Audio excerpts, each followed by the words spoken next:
primeiramente não dei empate, eu não quero dar voto de Minerva, não é meu papel aqui de jeito nenhum.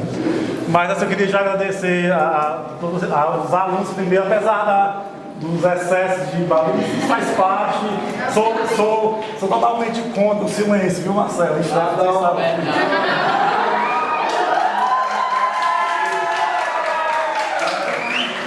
Contanto que seja um barulho necessário, não seja um barulho daqueles que vocês sabem fazer mais do que os outros. Depois agradecer os jurados que vieram, muito obrigado pela presença de vocês.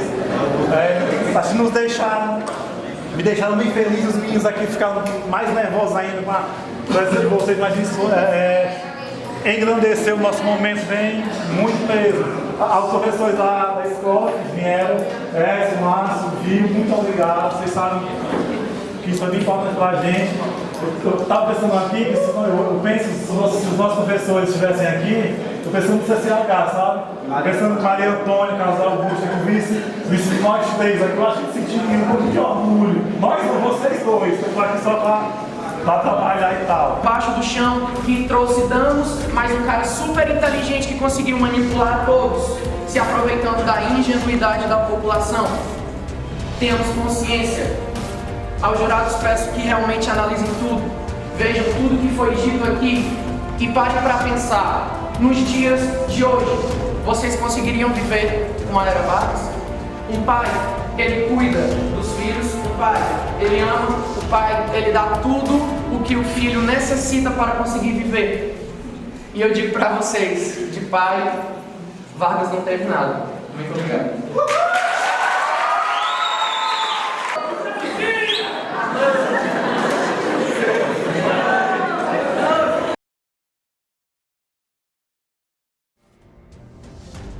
Assumir o poder através de uma revolução. E que se teria essa revolução? Vamos usar uma alusão histórica. Vamos voltar para o ano de 1789, no país da Europa, França, o que estava acontecendo com a Revolução Francesa. E essa revolução teve o intuito de acabar com o poder monárquico que estava predominante na época. Se essa revolução não tivesse acontecido, até hoje a França estaria no poder monárquico. Agora, levando essa questão para o Brasil, o que aconteceu? Getúlio assume o poder em 1930 e o que é que ele faz? Ele tira todos os líderes de Estado e coloca interventores.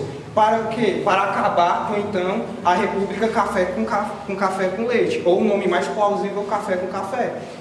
E tanto que a República Velha é de 1889 a 1930, que é o ano em quem entra no poder, Getúlio Vargas. Falaram também que Getúlio Vargas entra no poder, digamos que tira o mandato de Júlio Prestes. Não vamos esquecer que Júlio Prestes, que o candidato vice-presidente de Vargas, João Pessoa, foi assassinado. E quem foi as pessoas? As oligarquias rivais, ou seja, as pessoas que estavam com o governo do então eleito presidente Júlio Prestes. E o Vargas, e quando isso ocorre, o que é que Vargas faz? Vargas vai com a Aliança Liberal e vão até o Rio de Janeiro arcar com satisfações. E nisso, o que é que o Júlio dá esse MMDC? Mas como seria? As elites fazem uma revolta, dizendo para a população que o governo de Vargas era ruim, que o governo não presta. De 100 pessoas, 200 pessoas, 100 a 200 pessoas que pedem para ir até o PPP, que é o Partido Popular Paulista. Chegando lá, eles invadem. Eu acho que todos aqui estão cientes que invasão é crime. E quem era o dono desse partido, PPP, era Miguel Costa, um dos fundadores da Coluna Prestes. E como eu acho que vocês sabem, eles chegaram invadindo mesmo. E esses casos de invasão, a gente pode até citar que nessa época não poderia ter existido. Mas o caso de invasão já é desde a época do feudalismo, onde houve os cercamentos e a propriedade privada, como a maioria já sabe. Então eles estavam realmente infringindo a lei e o pessoal, o proprietário da terra, só realmente queria se defender. Ou seja, lá da sede do partido, que houve o assassinato desses 4 jovens. Que é tudo que uma revolução precisa de algo para se liderar, para consolidar a população. Então eles pegam, tanto que eles pegam um nome, o primeiro nome a primeira letra do nome de cada um deles e faz o movimento MMTC, que é Martins, Miragai, Drauzio Camargo. Martins tinha 31 anos e era fazendeiro. Fazendeiro. De café. Miragai tinha 21 e aí trabalhava num cartório. Drauzio tinha 14 anos. Mas o que um garoto de 14 anos fazia uma revolução dessas? E Camargo, que era trabalhador. Enfim, eleitoral, que ficou conhecido como Código Eleitoral de 1932. Ele decreta o seguinte: o voto secreto, que até então, com que ele rompe? Ele rompe com. Antigamente era o voto aberto, ou seja, era influenciado pelo coronelismo. E uma das coisas que ele faz também é a abolição do voto feminino e o direito de mulheres também a concorrerem a cargos políticos. Tanto que, algum tempo mais tarde, é eleita a primeira deputada do estado de São Paulo e a primeira deputada do Brasil. Seu nome é Carlota de Queiroz. Vargas consegue isso? Participou de uma revolução para tirar o poder presidente, no caso a intentona comunista. Vargas, em pleno poder da Constituição de 1934, artigo 113, cláusula 15, a União poderá expulsar do território nacional os estrangeiros perigosos à ordem pública ou nocivos ao interesse do país. Pessoas de maior poder da população. Aqui em mãos eu tenho uma parte, um manifesto que Carlos Lacerda fez numa rádio antes de dizer dizendo: todo o poder à Aliança Nacional Libertadora e difamando Getúlio Vargas, sendo que não tinha feito muita coisa ainda, porque estava no governo. É o anacronismo isso, que é julgar uma história do passado com as leis que nós temos hoje. Porque, tipo, a gente poderia julgar o pessoal que queimava as bruxas na Idade Média com as leis que nós temos hoje. E...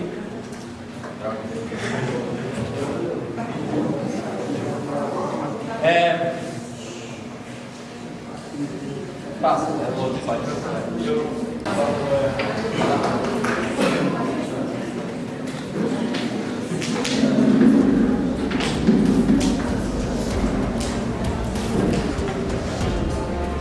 Vargas era amigo íntimo de Adolf Hitler. Existem cartas que comprovam isso, em que ele chama Hitler de meu amigo, o que comprova também a sua simpatia pela ditadura, a sua consolidação, o seu incentivo, a sua participação a favor dos Estados Unidos se deu simplesmente pelo fato de compra. Os Estados Unidos patrocinou o Brasil. Patrocinou o Brasil e apenas por isso Vargas se deu no direito de apoiar os Estados Unidos. Mas por ele estaria apoiando a Alemanha, estaria apoiando o partido de Hitler. Só complementando que, em poucas das vezes que Vargas foi capaz de ouvir e realmente atender às questões do povo, foi o próprio povo que se sensibilizou com a situação que se acontecia, que se dava na guerra, e o próprio povo se mostrou e se impôs a ajudar o mesmo. Esse questionamento. A defesa faltou a ideia de que o Vargas era o pai dos pobres, e a questão da maioria. Como justifica Vargas ter comprado o estoque de café da ilha de Cafeira na década de 30 e depois tocar fogo?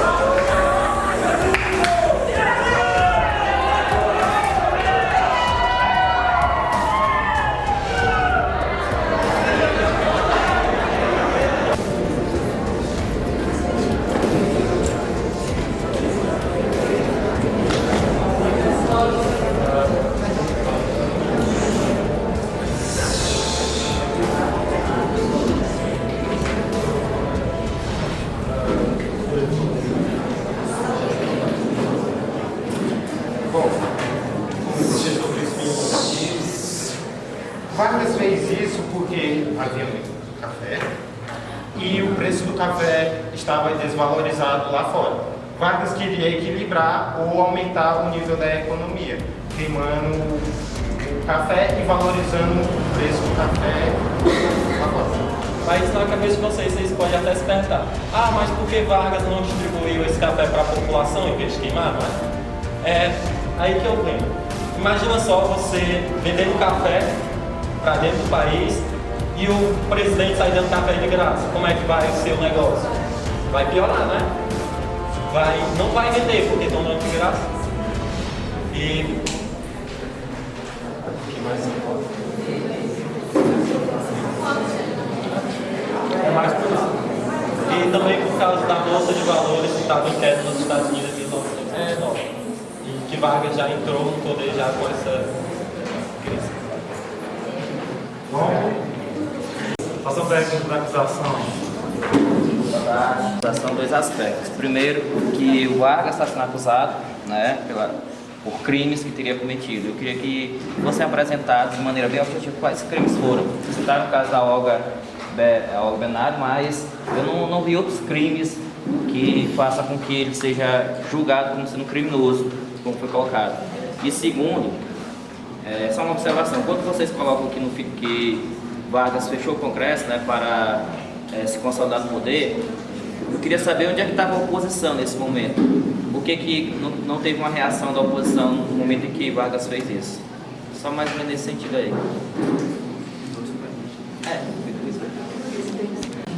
Bom, respondendo a pergunta do professor, podemos falar do plano que eu citei, o plano Boeing, que durou, que foi para ele poder continuar no poder de 1938 até 1945.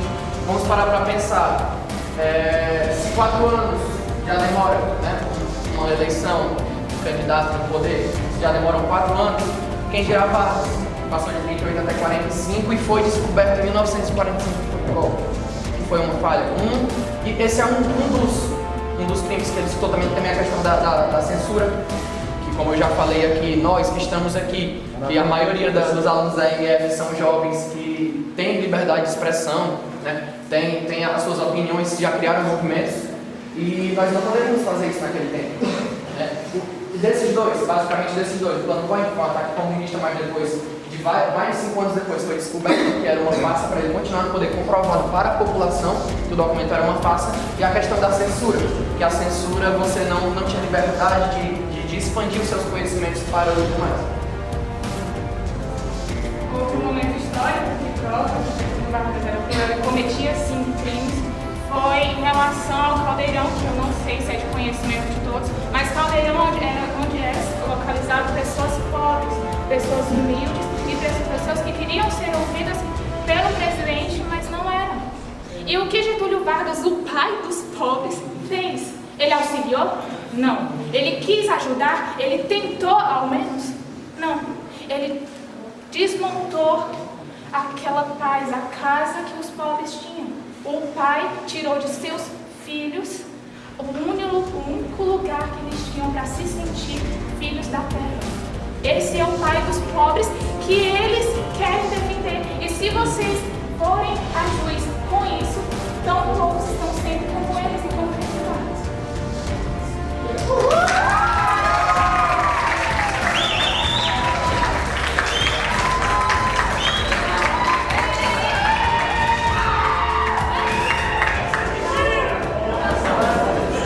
Inclusive escreveu o livro Memórias do Cárcere, retratando esse período do governo Vargas, né? E coloco também, né, outra escritora cearense, Raquel de Queiroz, que no mesmo período era ligada ao Partido Comunista.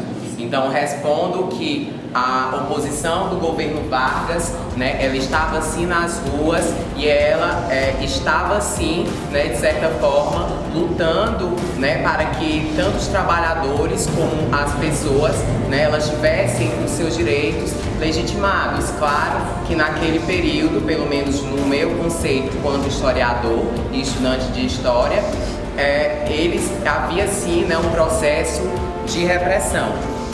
Mas o que eu queria aqui colocar, né, a situação do Nordeste, que era uma situação realmente precária, que o Nordeste brasileiro ele vivenciava. Inclusive Jorge Amado no Seara Vermelha, ele coloca, ele evidencia essa situação do Nordeste, né, da fome, da seca que as pessoas elas viviam naquele momento.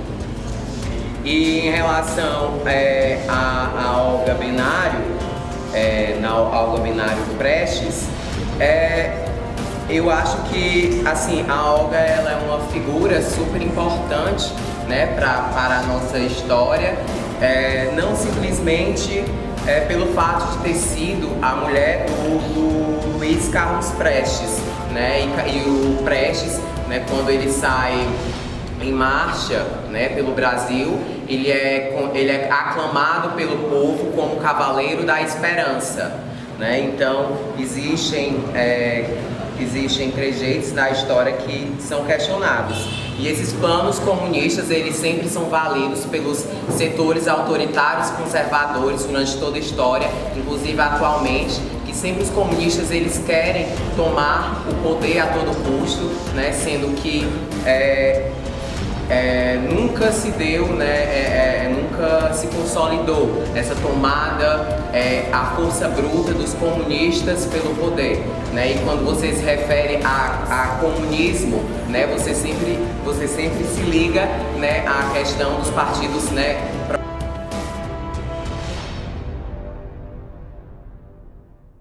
Vargas não foi inocente, Vargas é inocente porque ele salvou muito dos pobres, matou nossa fome, nossa sede, ele nos salvou da pobreza. Por isso que ele é considerado o pai dos pobres. Eu sou, de acordo com os argumentos, eu não vou dizer que sou a favor nem contra, mas como historiador que a gente tem que analisar ambos os lados, eu vejo que ele fez bastante pela população brasileira. Então, os meus argumentos vão ser a favor e não contra. Como você consegue explicar isso?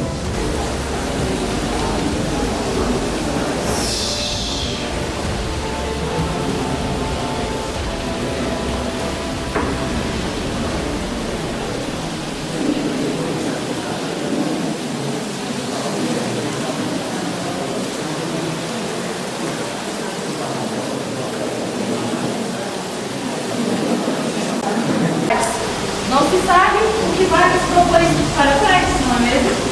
Então, não podemos dizer que Prestes se contradizeu, aliás, podemos dizer que Prestes se contradizeu sim, mas não podemos dizer o porquê. Ele pode ter sido comprado.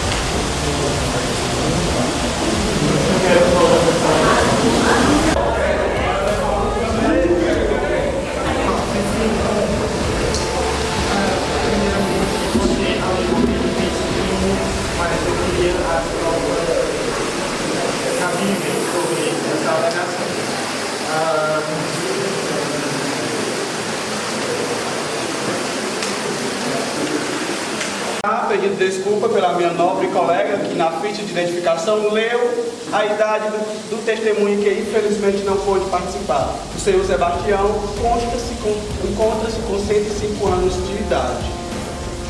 Foi apenas um erro na ficha de identificação da testemunha. E eu queria começar corrigindo.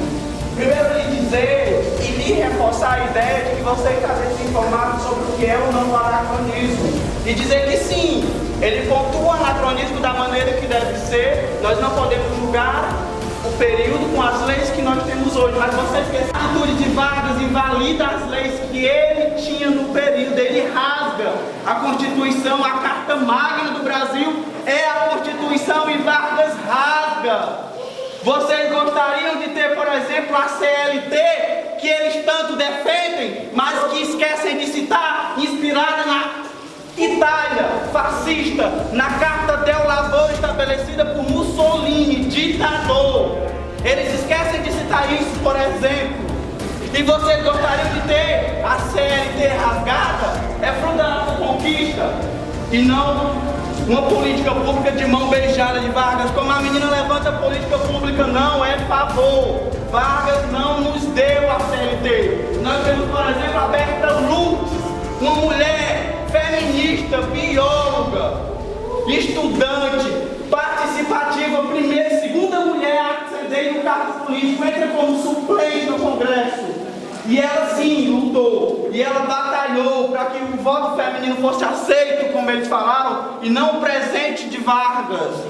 A CLT, fruto da luta de Bertolucci, fruto da luta dos trabalhadores, como o senhor Sebastião, que ao subir aqui, logo de imediato, constrange a defesa, porque os trabalhadores sempre foram tratados dessa forma e é tratado até hoje. Incomoda a defesa porque incomoda o brasileiro ver o trabalhador no tribunal, porque aqui é lugar da elite, porque aqui é lugar de pessoas que têm o poder aquisitivo, que tanto defende e que tanto fez a política. Nós não podemos esquecer, por exemplo, e eu quero esclarecer para vocês, meus nobres, revolução é feita pela participação do povo. Não podemos dizer que um golpe é uma revolução. Como é que é revolução se só quem participa é a classe política? Só quem participa é a elite brasileira. Que espécie de revolução é essa? Que o pobre, o que tem é a porcaria que vocês nos mostram no dia.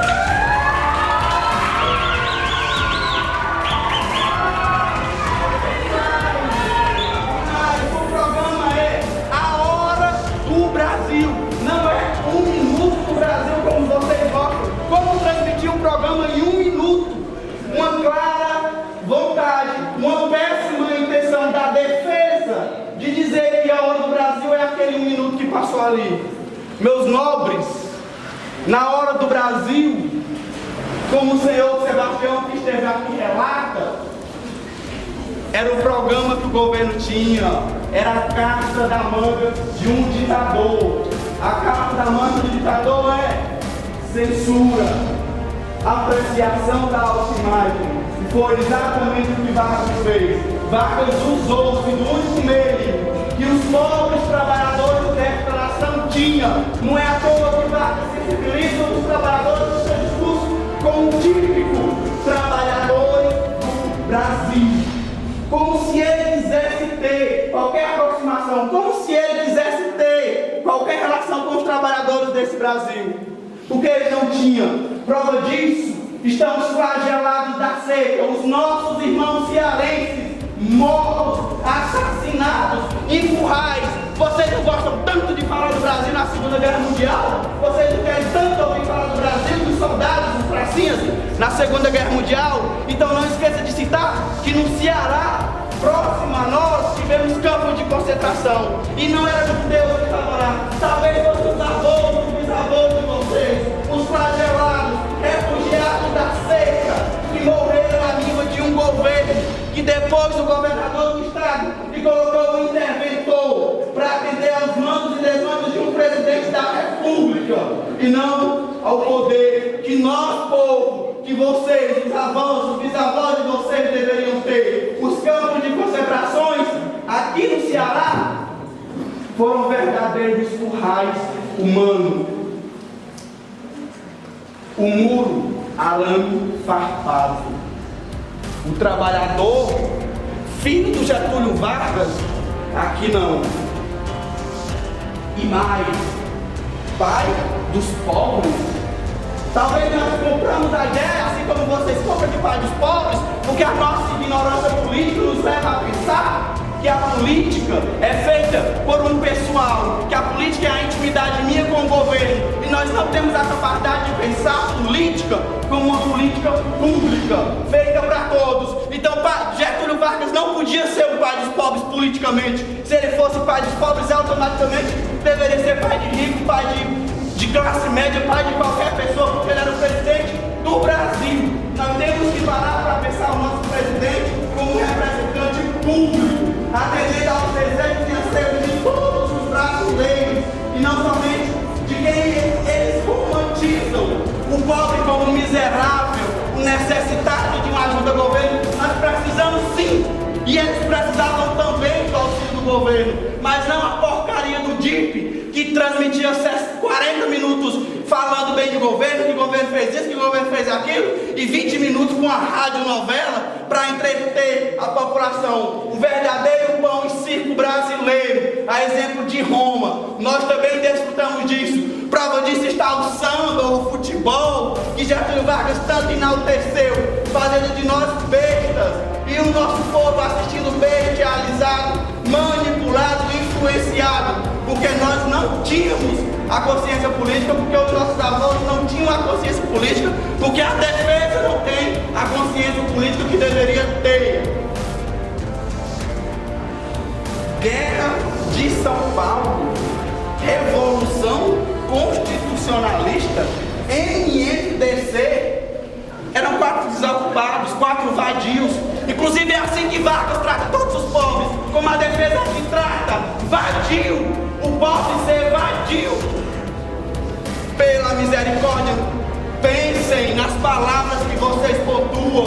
Quando é que nós, que um governo que desassiste tanto a população, que não oferece emprego, que não oferece nem meio, e o pobre vai ser o vadio da história? O pobre vai ser o vagabundo da história? O pobre vai ser o miserável da história? Precisamos parar de romantizar isso, porque o pobre teve sim participação política. O pobre invadiu sim, e eu reafirmo, e eu acho que isso não é argumento para defesa, porque o pobre invadiu não por crime, o pobre não invadiu porque queria roubar, o pobre invadiu porque queria comer. Imaginem aí no período de uma seca ferrenha, que um governo não escuta, que um governo não apoia, que o governo não faz nada pela população. Vocês também invadiriam sim a casa de um empresário, a casa de um grande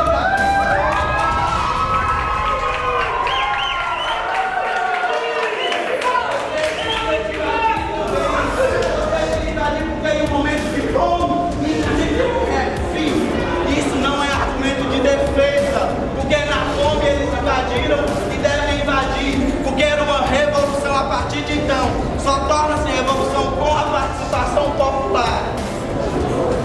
Voltando para enaltecia a Itália, por conta de como a minha nobre colega pontuou. Patrocínio dos Estados Unidos, ele luta contra o eixo, luta contra o totalitarismo. Inclusive, é um movimento que acorda o Brasil, porque os pracinhas que voltam da Segunda Guerra Mundial voltam com vontade. Nós estamos lutando contra um ditador na Itália, contra um ditador na Alemanha, e nós estamos sendo governados por um ditador corrupto, opressor, que tratou o pobre como um vagabundo e se intitulou como um pai deles. E como a minha nobre colega terminou, e eu concluo a minha fala, Getúlio foi sim o pai dos pobres, não pelos motivos que eles trazem. Getúlio foi o pai dos pobres porque ele beijou a mão da elite, passou a mão na cabeça dos empresários e ajudou a parir os pobres dessa nação.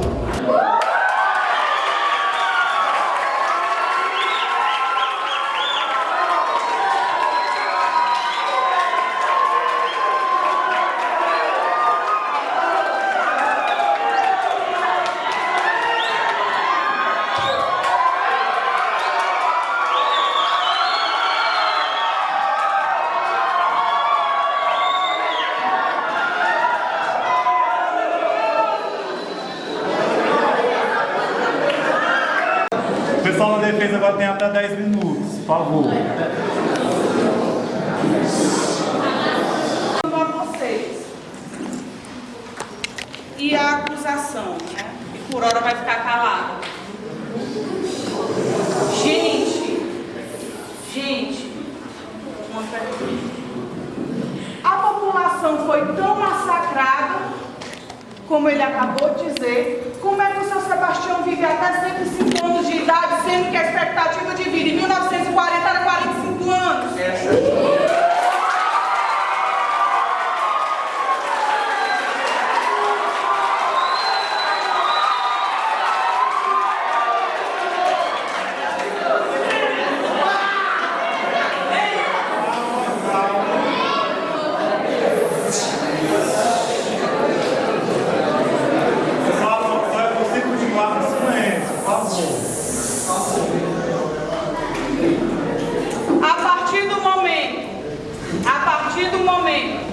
que me mostrarem provas irrefutáveis sobre tal, eu me calarei. Mas é impossível, não é? Um homem com 105 anos de idade viver no Brasil hoje. Na verdade, impossível é uma palavra muito forte, mas é quase impossível. Vocês sabem por quê? Porque a expectativa de vida em 2016, dado pelo IBGE, é de apenas 75 anos.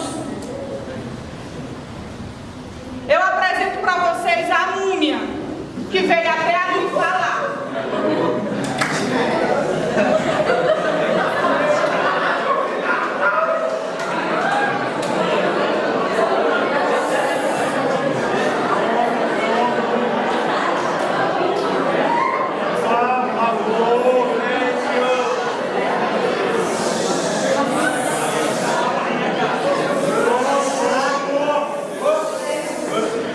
Vamos lá.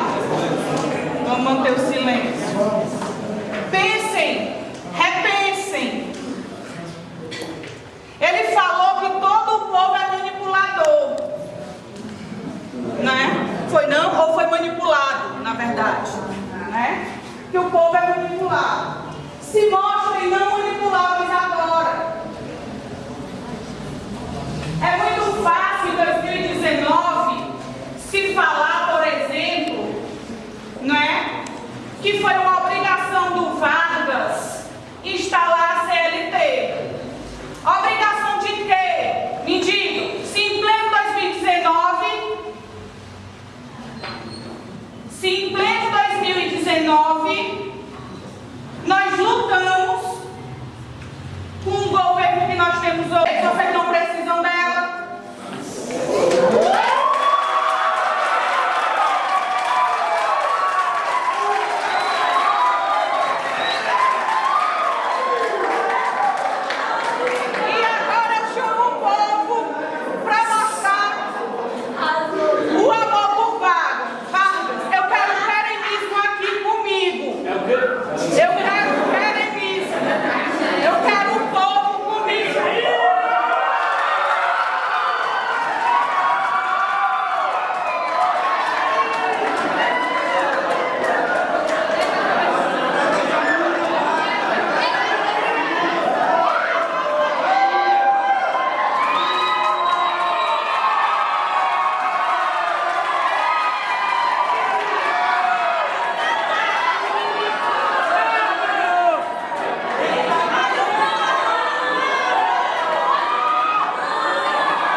Teve tentativa de silenciar o senhor Sebastião.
Por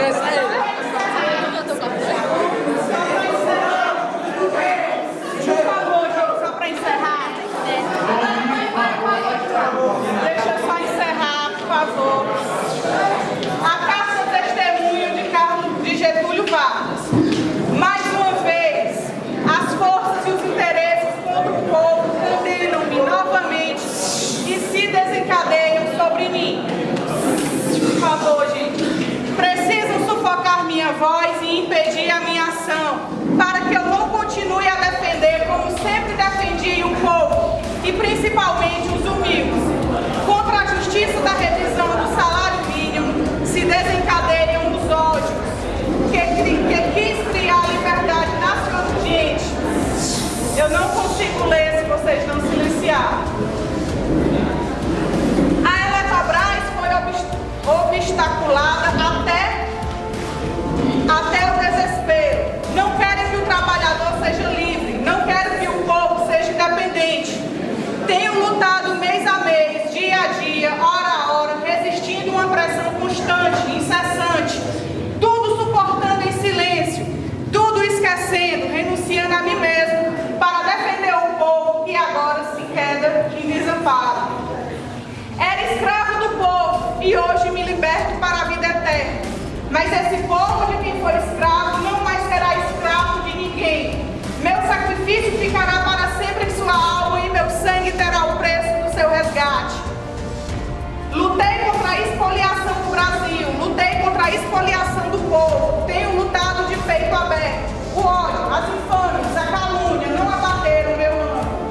Eu vos dei a minha vida, agora vos ofereço a minha morte.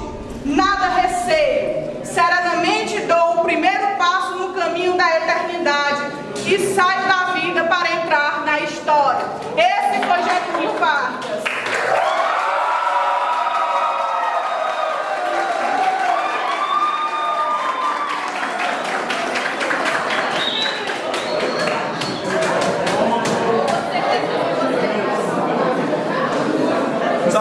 Só que eu não vou ser injusto de dizer que um lado foi melhor do que o outro. Então, 10, as 10 de 10 você já está garantido.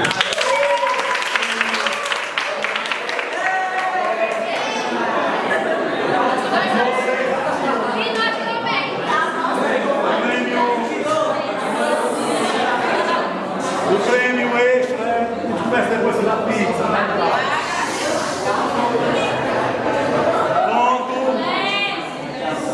Aos 15 dias do mês de abril de 2019, na Escola Monsenhor Furtado, as turmas da terceira série D, E e F de ensino médio realizaram uma atividade denominada Vargas em Julgamento, oriunda da disciplina de História ministrada pelo professor Gilmar Rodrigues Oliveira.